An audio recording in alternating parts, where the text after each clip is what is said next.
एक गृहस्थ आए थे, बहुत अच्छी स्थिति, नेत्रों में नेत्र मिला के जब बात किया तो बड़ा संतोष। जब जाने लगे तो कहा 1 मिनट रुको, इसे मुख पे बड़ाई नहीं करनी चाहिए, पर आप सावधान रहना, बहुत अच्छी स्थिति, संभाल के निकल जाओ।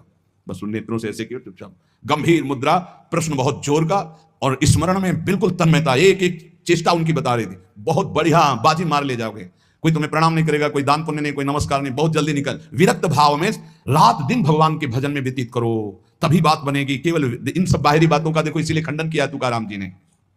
जो विरक्त अपनी देह को घृणित समझकर त्याग देता है, देह के राग का, बलमूत्र का भान क्या इसमें, वो महासुख को प्राप्त होता है। इससे ज्यादा प्यार करने की जरूरत नहीं है। जो इस देह से ज्यादा प्यार करते हैं वो सीधे नरक का रास्ता तय कर लेते हैं। बहुत संभल के चलने की जरूरत है। इस देह के राग को मिटाने के लिए ही तो भगवत मार्ग में चले, चाहे गृहस्थ हो चाहे विरक्त। तुम अपना स्वभाव बनाओ आत्म कल्याण के लिए। शरीर को ज्यादा सुख दोगे, ज्यादा सुख भोगोगे तो नरक का रास्ता पुष्ट कर देगा।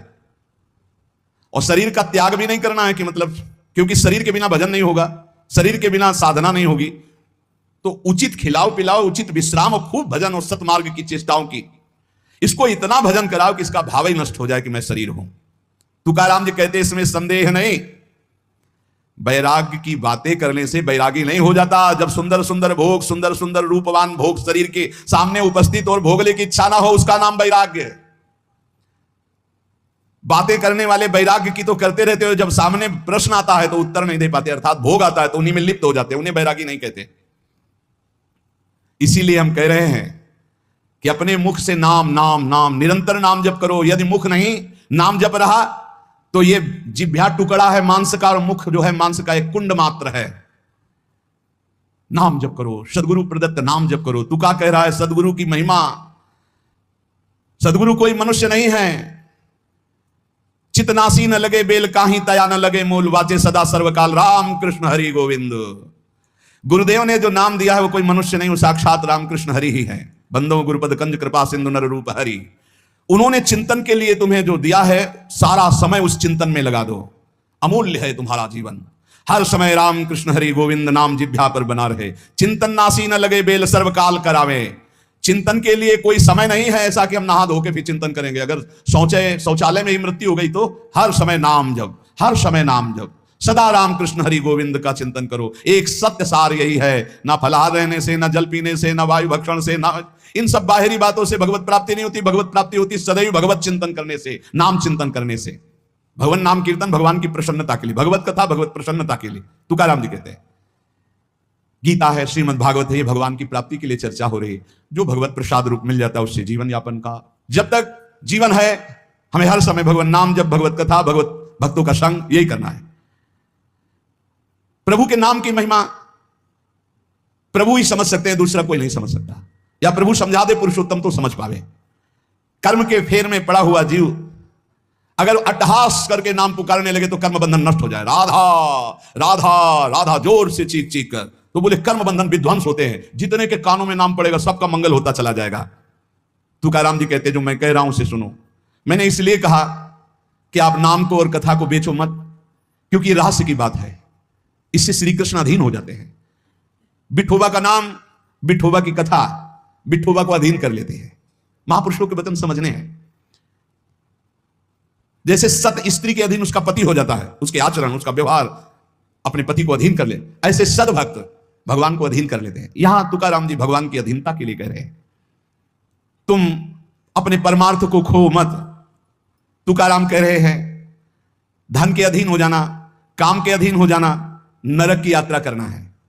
इसलिए विठोबा के अधीन हो जाओ, रात दिन नाम कीर्तन करो, तुम्हारी वांछा पूर्ण हो जाएगी, तुम्हारी मनोकामनाएं पूर्ण हो जाएंगी। मदारी का बंदर वैसे ही नाचता जैसे मदारी नचाता है, ऐसे उमादार जो सिद्ध की नाई सबई नचावत राम गोसाई। उनसे प्रार्थना करो, तुम्हारा नाचना बंद हो जाएगा माया का, दूसरा कोई नहीं रोक पाएगा, क्योंकि इस नाचने का रिमोट उन्हीं के हाथ में। मामे वे प्रपद्यन्ते माया में ताम तरंती थे। कभी भी उपासक भेद मत में पढ़कर तर्क वितर्क न करे। हरिहर सब एक हैं, हरिहर सब एक हैं। जैसे पीछे कहा था ठाकुर ठाकुर सब एक है, संत संत सब एक, और जो संतन का सेवन करे सो जागे शुद्ध विवेक। ऐसे यहां कह रहे हैं तुकाराम जी के हरिहर में भेद नहीं है। जो भेद फैलावे, लड़ाई झगड़ा करे, ऐसे से दूर रहना। मिठास में चीनी है, चीनी के खिलौने बने हैं, एक सवार बना हुआ है, एक घोड़ा बना हुआ है, दोनों में चीनी में क्या कम है? क्या बराबर चीनी है। चाहे घोड़े से शुरू करो तो मिठास, सवार से शुरू करो। दीपावली में आते ना बने, ऐसे ही चराचर जगत में सेवक स्वामी बना वही सच्चिदानंद है। हरिहराम भेद नाही नका करुम वाद, एक एकाचे हृदय गोडी साखे रेते ठाई। जहां हरिहर में कोई भेद करके निंदा करने लगे वहां से कान में उंगली डाल के चल देना चाहिए। एक ही ये परम तत्व है। ये झूठ मूठ अज्ञानी जन बहस करते रहते हैं, इनके हृदयों में बिल्कुल भगवदानंद की मिठास नहीं है, इनकी बातें नहीं सुननी चाहिए। भेद करने वालों की दृष्टि में जो माया का पर्दा लगा हुआ है, भक्तों की दृष्टि में वो पर्दा नहीं होता। वो बेपर्द देखते हैं कि सर्वत्र एक ही भगवान विराजमान है। जो सर्वत्र एक ही भगवान विराजमान ऐसा मान लेते हैं, उनके आगे पीछे दाएं बाएं भगवान की रक्षा शुरू हो जाती है। ध्यान रखना, जो सर्वत्र अपने भगवान को देखते कि सब रूपों में मेरा ही भगवान है, तो कह रहे देवु उभा मांगे पुंडे उगवी कोंडे संकटा। कोई संकट उसे छू नहीं सकता, चारों तरफ से भगवान की सुरक्षा रहती है उस भक्त के जीवन में। विश्वास करो इस बात पर, चारों तरफ से भगवान सुरक्षित रखते हैं। और जो सदैव संतों का स्तवन करके भगवान का भजन करता रहता है, उसमें कोई ऋण नहीं रह जाता। यह भी एक प्रश्न आया था, यह देव ऋण, ऋषि ऋण, मातृ ऋण, पितृ ऋण, इनसे कैसे ऋण हुआ जाए? क्या कह रहे हैं तुकाराम जी? जो संतों का स्तवन करता है, उसके हृदय में भक्ति होती है, जो भगवान का भक्त होता है, उसका कोई ऋण नहीं रह जाता, सब ऋण मुक्त हो जाते हैं। एकादशी स्कंद में भगवान श्री कृष्ण चंद्र जी ने उद्धव जी से कहा है, जो मेरा अनन्य भाव से निरंतर चिंतन करता है, उसे मैं सब ऋणों से मुक्त करता हूं। देव ऋण, ऋषि ऋण, पितृ ऋण, मातृ ऋण, इनसे उऋण होने के लिए प्राणपन से श्री हरि के चरणों का चिंतन करो। पंडरीनाथ तुम्हारा जन्म धन्य कर देंगे, तुकाराम जी कह रहे हैं। देखो, जब आनंद मिलेगा तब मन पंगु हो जाएगा। जैसे भौरे में बहुत बड़ी ताकत है कि चाहे जितना मजबूत काठ हो, वो बड़े मौज से खेलते खेलते उसमें छेद कर देगा। जब कमल की पराग वृत्ति में वो पहुंचता है, तो थोड़ा सा भी पराग को धक्का न लगे, शांत होकर बैठ जाता है। चाहे जीवन खोना पड़े, वो कमल की पंखुड़ी को नहीं काटता। ऐसे उदाहरण दे रहे, ऐसे ही तुम्हारा मन तब तक उद्दंडता करता रहेगा जब तक भगवत सुख नहीं मिलेगा। और जिस दिन इसे आनंद मिला, भगवदानंद, ये बैठ जाएगा, इसका अस्तित्व खत्म हो जाएगा, ये बैठ जाए। निज सुख बिन मन होई कि थीरा, बिना आत्मानंद का अनुभव मिले मन स्थिर नहीं होगा, शांत नहीं होगा, विश्राम नहीं पाएगा। भौरे का दृष्टांत देकर के मन को समझा रहे कि मन भौरा है, भटक रहा है विविध भोगों में, बड़ा मजबूत है, बलशाली है, लेकिन ये तभी निर्बल बनेगा जैसे भौरा कमल में आ जाता है तो वहां अपना बल खो देता है। ऐसे ही श्री हरि चरणारविंद, हरि नाम, भगवत आश्रय, भगवत भक्ति, इसी में मन आनंद को प्राप्त होगा। तो आपको कहीं भागने की जरूरत नहीं।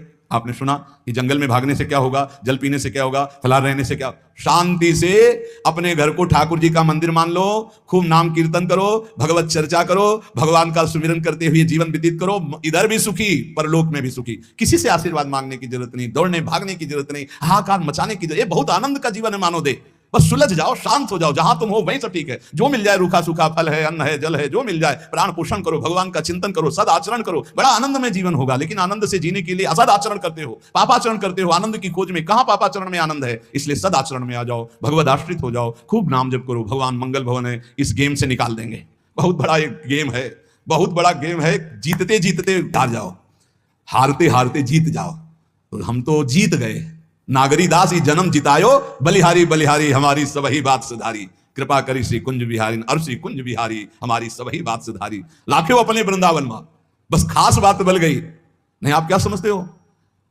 हाहाकार मचा हुआ, तांडव मचा हुआ है माया का। ये तो धाम है, इसके प्रभाव से आप बिल्कुल शांत आनंदमय हो। धूल भरी आंधी दूर से निकल रही। नहीं तो आप संसार में देखो, सतोगुण, रजोगुण, तमोगुण, 3 गुण है। सतोगुण तो कहीं कहीं नहीं, रजो और तमो की तांडव वृत्ति मची हुई है। जहां कहीं भगवत चर्चा, भगवत नाम कीर्तन, भगवत गुण, बहुत विक्षेप माया डालती है। इसलिए खूब नाम जप करो, इसी जन्म में भगवत प्राप्ति कर लो, दोबारा इस कलयुग में जन्म ना हो। पक्का ऐसा भजन करो कि आगे अब देखते जाओ।